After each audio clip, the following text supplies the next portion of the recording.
so really a special time for me to be here with you, to be speaking with you. I'm going to share with you today some of my story, and I think you'll see as I move along through the things that have happened in my lifetime, the reasons why there are pertinent examples and things that you can take home and have a real think about. It's hard when you're starting out your life and trying to work out questions like, who am I really, or what do I want to do when I leave school, and what do I want to do with my future? All these questions that we have and that we build through time can be really difficult for us to navigate. And it was really difficult in my life to navigate those very same questions. But now, it's not so difficult anymore. My name's Anton, as you might already see. And who am I? I'm a good guy. Can you say that? Can you say I'm a good person? I'm not saying that I never do anything wrong. I stuff up all the time. I wouldn't be human if I didn't. But in my heart, and what I know of myself and what I believe, the person who I want to be is a good person. And I actually think that that is everybody here in this room. Thank you for having me today. We'll get straight into it because I'm gonna shock you a little bit, okay? My story. Okay, everybody you see on that screen, that's me. So I was born a girl. My name was Miranda. As you know, transgender people often refer to their past name as their dead name. I don't really go with that. It's everyone's journey, and I respect how everyone has different feelings about who they are or what they feel is right for them. But I don't believe that Miranda is dead, because I've lived her life. I lived her life for 34 years before I became Anton. And now I've been living Anton's life, but we'll get into that. When I was younger, I always knew from the age of about 4 that I was a boy. I felt like a boy. Yeah, I know I was a girl biologically, but it didn't feel that way. And for a long time in my early childhood, I actually believed that there must have been a mistake. I must be going to develop properly as a boy later. I grew up in a very religious environment, and I prayed every night for God to fix the mistake and make me a boy. Unfortunately, that didn't happen, and things don't work that way. But that's how deeply ingrained it was in my mind, and I can't explain it. I don't understand what causes transgender, but I know that in my case, it was a deep knowing of oneself. And as I got older, well, I didn't like what I was growing into. And frankly, it was embarrassing. All of a sudden, I started butting boobs. And how can I go and hang out with the boys now when I'm starting to look more like a girl? And then when the boys get older and they get pimplier and their voices break and everything, I wasn't there. I was still up here talking. And it's difficult. So there was a real mismatch. I'm going to just move over here. When I was 14 years old, a bad thing happened. I was in year 8 and I got diagnosed with a brain tumour. I've been having seizures and headaches, migraines, and funny episodes for a while, till they got quite concentrated. The migraines got really severe, and then I was collapsing, and then I wouldn't be able to feel my legs for about half an hour or so after I'd collapsed, and clearly there was something else going on. So I went and had a number of brain scans, and they discovered a brainstem tumour. That was a real shock to me. I went straight into thinking about saving my life now, fighting for my life, survival mode. And to be truthful, I didn't think all that much anymore about my gender and my mismatched feelings. It was just survival from there. And that was rough.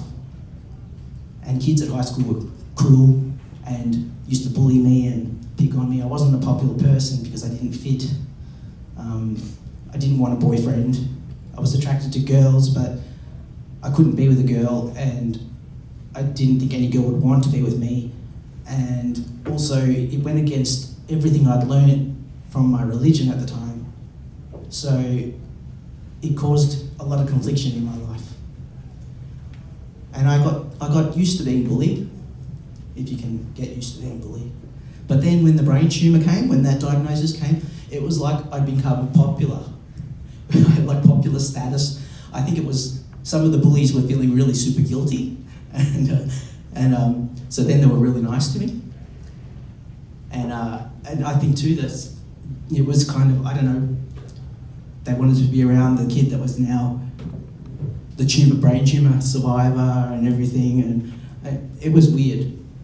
But for me, with the kind of feelings I'd been dealing with in my life, and the way I was perceiving things and looking at things, I felt really upset about it and quite disgusted. And I chose just to hang out with my 1 or 2 friends that were with me the whole time.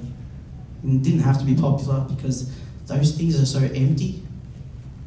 The popularity that you want in high school when you're a teenager, and that, like, yeah, it's cool and it's fun and that, but trust me, when you get older, you're not even gonna think about it anymore. It doesn't mean a thing. Okay, I'm going to move on. So my perception was something that changed a lot throughout my life. But I want to share something important with you. Here's a little analogy, okay? You've all heard about it. The cup half full or the cup half empty, right? What's your cup currently? Would you say that your life, if the cup represents your life, do you think your life is half full or half empty? How do you view it? Do you know the level that's in that glass, whether it's half full or half empty, is exactly the same. So if you're half empty in your glass and he's half full, in his glass, it's exactly the same level in the glass. But what's the difference? The difference is the personality, the attitude. It's your perception, all right? It's your mindset. And I've done a lot around mindset coaching now because mindset is so important in your life. If you can look at the positive, look for the good bits, look for the optimism, instead of complaining, be grateful. Those things are what help enrich me to be a stronger person.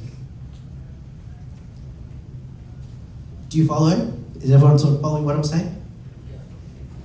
Good. All right, so I was told I'd never be independent. I'd never live a normal, independent life. After my big biopsy in the year 2000, when I graduated year 12, I graduated year 12, but I had to have 6 brain operations that year, 6 brain surgeries. That's nuts. 1 brain surgery takes over a year to recover from properly for the average person. So for me to have that many surgeries on my brain and complete year 12, I was left not able to walk, not able to coordinate, and I had a shocking memory. Also, I developed mental health issues like depression, high anxiety, panic attacks. The brain is a weird thing, and it controls everything. And if you muck around with it too much, it gets angry. And then when it's angry, well, the rest of you it's hard to function. But I got through that, and I managed to do little exercises. I did crawling. I got back to walking on my own. I got back to using public transport, which was a bit of a phobia for me. I still struggle a little bit with buses. But yeah, I had to work out my balance was no good. My eyes had been damaged. I have visual impairment now. So these are the disabilities I have, right? But going back to the underlying feeling and the main problem was the mismatch in my body.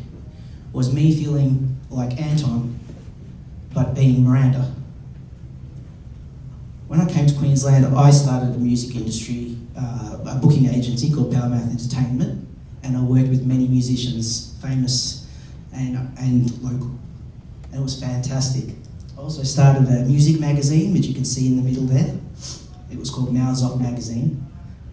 And I got a lot of free tickets to concerts. I was living a bit of a dream for someone who was never going to be independent. I thought that's really great. Now, but underneath of me, I was still struggling. I wasn't true to myself. I wasn't being authentic. And that was eating me up. So I did some research and I dug deep into my soul. And when I was feeling really in despair, I promised myself that I wasn't going to put myself through this anymore. That I was allowed to make the right decision for myself, with respect for myself, and move on in the life that I chose for myself. I'm old enough to do that, right? So at 34, I started transitioning. And that was social transitioning and going through the hospital and the GP clinic and doing it through the proper medically directed procedures that were given me at the time. It took time, but I didn't mind because I wanted to be thorough and make sure that I had prepared myself well for this. Because I knew too that telling my parents and all of my close friends and family was going to be really bad. And it was. I lost almost all of them at the time. I've gained a few back now, which is nice. But unfortunately, I haven't been able to keep all of my family. And that's hard. It's something that I hope will change in time. But it's also not something that's going to stop me from living my best life now. And from being true to myself, being authentic in everything I do. Mostly being a good person, someone I'm proud of. I'm not crying, I've just got allergies. So, as you see, I started transitioning. After I got onto the testosterone injections, then I had to start shaving my face. That was new. I much prefer shaving my face to shaving my legs. So now that I don't have to shave them anymore, the trade-off is very, very good. Then I started a job in a cafe and I met this wonderful girl, Beck, and we fell in love. We started dating. She is my cat Huxley's veterinary nurse. So it was really cool. I didn't think a girl would be interested in me, not that soon anyway, into my transition, but it was an amazing way that it all came about, and I'm grateful, very grateful. It was really a joy in me to finally be able to show my romantic side as a gentleman and be in love with a woman and not feel judged. It was, yeah, this is probably the happiest moment of my life. I say probably because there've been a few now. There's Huxley. He's the brat of a cat that had to keep going back to the veterinary nurse. He's the one that started this all off. But he's a bit like a cat dog. That's why I've got a picture of cat dog. Has anyone seen that? Hands up if you've seen cat dog. You know, some of you. I would have thought a lot more of you actually. Wow. The cat dog. Wolf in a purr from Little Cat Dog, isn't it? Yeah. Great cartoon of the times. Anyway, he's the cat dog. I just wanted to show you him because he's cute. Unfortunately for me, I thought the happiness was going to start there and I was going to move on and now I'd have a future with my new girlfriend and my new job in a cafe, and Anton was doing things, and then Anton got diagnosed with cancer. And I was like, oh my gosh. And it was a shock diagnosis. I had a pain in my hip that I thought was arthritis or something setting in. I went and got it scanned, and basically they were like, well, now you have to go and get a bigger scan done. And then it was like, well, you've got cancer everywhere. Before I knew it, I had a stage 4 diagnosis. I was given 3 months to live. So I'm terminal, and my world felt shattered, absolutely shattered. I thought, this is nuts. Don't I get a break? Anyway, then the results came in from the biopsy, and it said that it was breast cancer. And that was a slap in the face, because it was like, I hated my breasts. Are you familiar with the term dysphoria? Dysphoria is what transgender people, other people can feel it too, but it's a medical term that is mostly linked to transgender people. It's the loathing and hating and disgust of their body. I had that for most of my life, and it was hell to live through. Excuse me, maybe I shouldn't use that word. Sorry, pardon me. It was very bad to live through. But the dysphoria for me was mostly my breasts, and when the day I had them removed as part of my transition was like the happiest day of my life. It was freedom to find out then that there was cancer in those breasts and we didn't know about it, and now it had gotten out and it was throughout all of my body, about 80% of my bone structure, and I basically didn't have hope. That was rough. It was so hard, but I chose to fight it. Cup half empty, cup half full.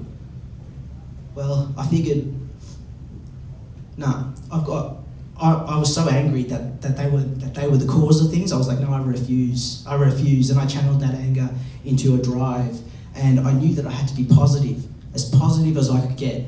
So I listened to so much Oprah Winfrey and Tony Robbins and everything. I listened to everything on YouTube that I could find, read all the audio books I could get. I just pumped my head full of positive things. I surrounded myself with positive people.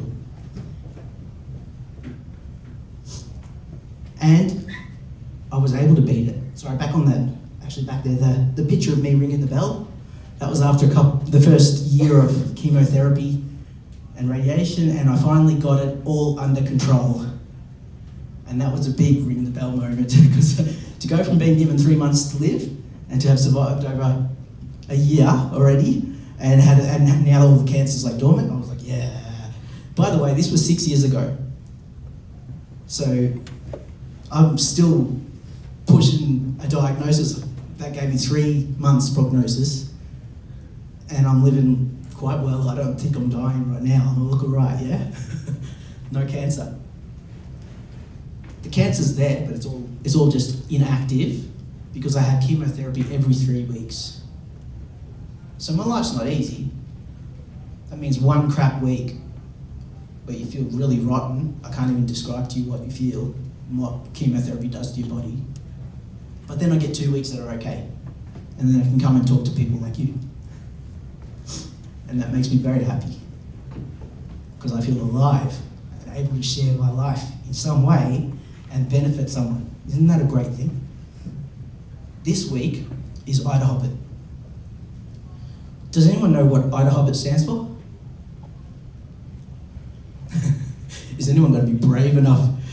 Would you yell it out? Wait a minute.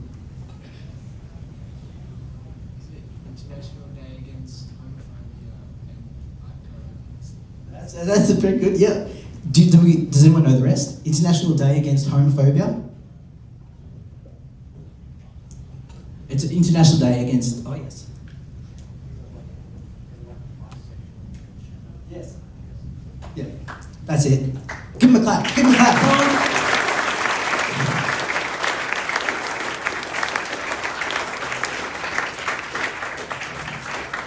Now, I I didn't stand up here and go, oh, but you're not transgender, so you're not cool, so, you know, look, look at you, you're straight.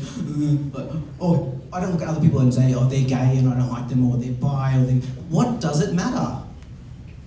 What does it matter? What you should be seeing is a person. I'm Anton. I used to be Miranda, yes. I'm sharing that with you. That's actually a really deep and personal thing. A lot of transgender people wouldn't want to share you their previous lives, but I want you to know. I want you to feel it, and I want you to understand the importance of how important it is to be yourself, your true, authentic self, a good person who respects other people, who looks to help other people. Now, in this slide, 4 years ago, I married Beck. This was the happiest day of my life. I said getting my boobs taken off was, but actually, this was the happiest day of my life. Very, very special. Something I only ever dreamt would happen. Never thought it would be able to be a reality. And I'm really lucky, very lucky. So, this slide, I'm just going to sit down for a moment. And the reason I'm sitting down is because I get a bit dizzy and weary walking around, and sometimes I just need to sit, so excuse me. This slide on what you give is what you get. What you put in life, that's what you get back out. Respect. Give yourself respect first. If you respect yourself, you will respect others. Often it's the way that the people that don't respect you are the people that don't respect themselves. And I want you to think about that, okay? Inclusion is... Why can't we include everybody? What makes you better than anyone else? What makes me better than anyone else? Why can't we just be all inclusive of everybody and kind? Because we're all humans, right? Accepting is the same, and kindness is the same. And love. Because love is really important. We all need it. I'm not just talking like a girlfriend. No. The love of our mother, the love of our father, the love of our auntie, uncle, sisters, brothers, cousins, friends. There's different love. It's not all romantic. What about the love of my cat, Huxley? I mean, it's mostly because he wants food, right? But I'm just going to take it. I love that cat. He's a great little animal. 10 years he's been my little sidekick. Brought me home a wife, so I'm pretty happy with that. He's done a good job. Okay, so how you can support me? If you just go on my website, antoncavalli.com, I do some speaking within different schools and in different environments, workplaces. I've also just launched my own brand, so I'm starting to do some different speaking at Redcliffe RSL is the next one. Not RSL, sorry, Leagues Club. And then and after that in Bridie. But also just jump online, like my socials, things like that. I would always appreciate the support of anyone that wants to give it. The other thing is too, that I run a coffee company, Cosa Nostra. I developed that coffee brand when I was in the chemotherapy chair because I needed a passion, a drive, a job, something to get me through what I was dealing with, a distraction. So I chose to develop a business, and I did. And then when I got through my chemo, I started selling the coffee at the markets in Redcliffe. And then after that, pursued it online. It's the best coffee in town, by the way, so if you know anyone who really, really loves coffee, that's definitely where they should be buying it. Just saying. Anyway, but yeah, that's it. I just wanted to drive home that point to you. The main take home is that we are all here. We're all human beings. We're all the same in that regard, right? You don't know someone's story. You don't know what the person next to you is going to deal with next week or tomorrow. You don't know what you're going to deal with next week or tomorrow, to be truthful. Life is an unknown. Our futures are unknown. Make the best of it that you can. Do what you want to do, but make it count. Be a good person. Do the right things. Enjoy your life and help other people to have a good life. Okay? Thank you very much, boys.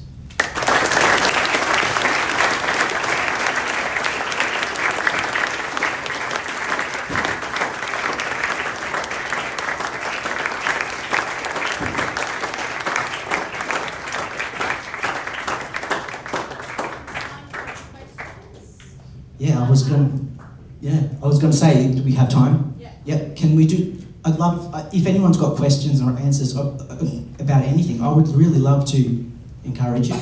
So go ahead, put your hand up. I'll give the mic. Do you regret anything with like the whole process?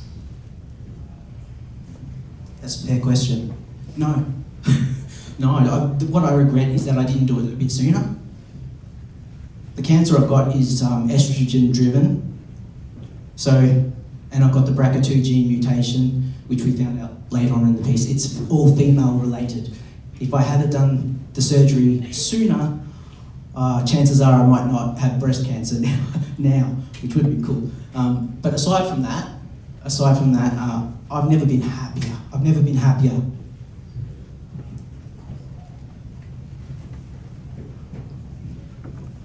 What made your voice so deep? That's a good question. Because it used to be up there. And sometimes it breaks when I get excited and it goes up there still. So you've got vocal cords. I used to be a backing singer as well when I was female. And I can't sing now because I didn't train through it. Because the vocal cords, when I take the testosterone injection, the vocal cords thicken. And so when they thicken, that closes the gap between what can go through and the vibrating changes, so you get a deeper tone. Do you still take the testosterone injections? Yes, I have to take testosterone.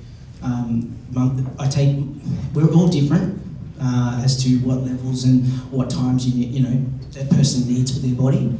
I inject every 8 weeks, and that's for the rest of my life.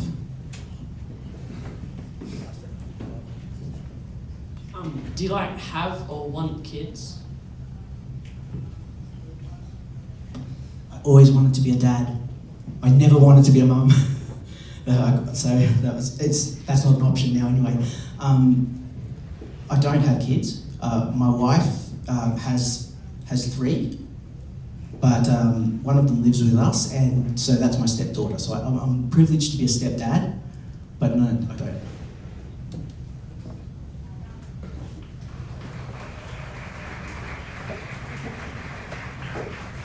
How did you come up with the name Aiton? I love these questions. It's very good.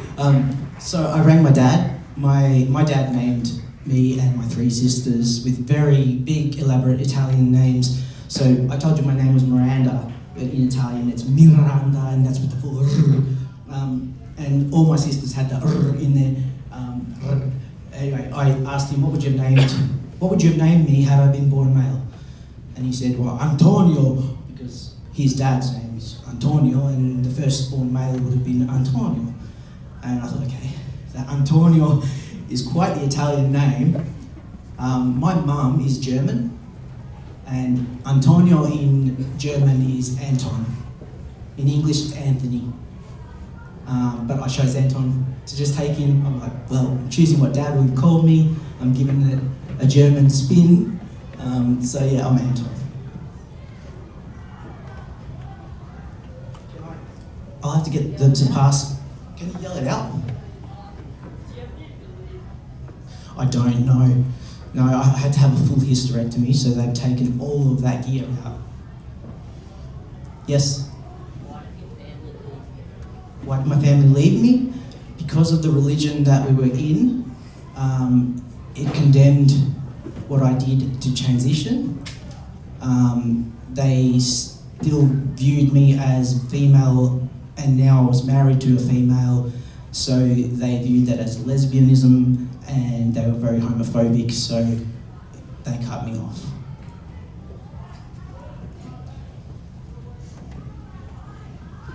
Sorry, I didn't know if that's yes, well, the one on the far left, that's AI, yes. It's caricatured. I did it with AI and Canva, but the other one is a photo, no, it's not AI. I'm going to go this side, okay? Okay, it was hands, I'll just do a little yoga. Who was the first one in your family to support you? My cousin. Yeah, my cousins were here in Queensland, and they were the ones that were supporting me, and the only ones at one stage. It took time, but my dad came around, and that was after a year of my already being transitioned as Anton. But then I gained one of my sisters, so that was nice too. But yeah, that's it. Unfortunately that's it. But I have hope. What would happen if you stopped taking testosterone? Well, it would make me a bit sick because now I don't have ovaries or anything else to make estrogen, and the body needs to have a hormone. So I need to take testosterone now to keep my body working in a regular. But as far as transition-wise goes, nothing really. I'm still going to stay hairy. It's not going to fall out. The voice isn't going to get lighter because the chords have thickened. It would be more in mood and energy and feeling, not so much the appearance. One more question, gents, and that's it. It's going to be time to go. Over that side? Yes. Go, sorry. Oh, yes. Are you happy now? I'm very happy now. I'm very happy now. I'll take one more quick. Sorry?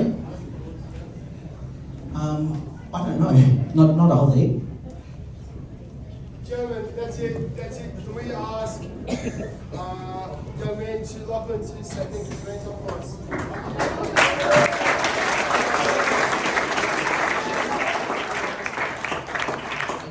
Thank you for just coming down and sharing your story for all of us.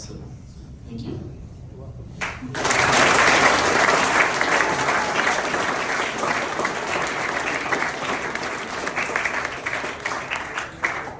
I just want to say a really big thank you. Thank you for listening to me. I really, really appreciate that.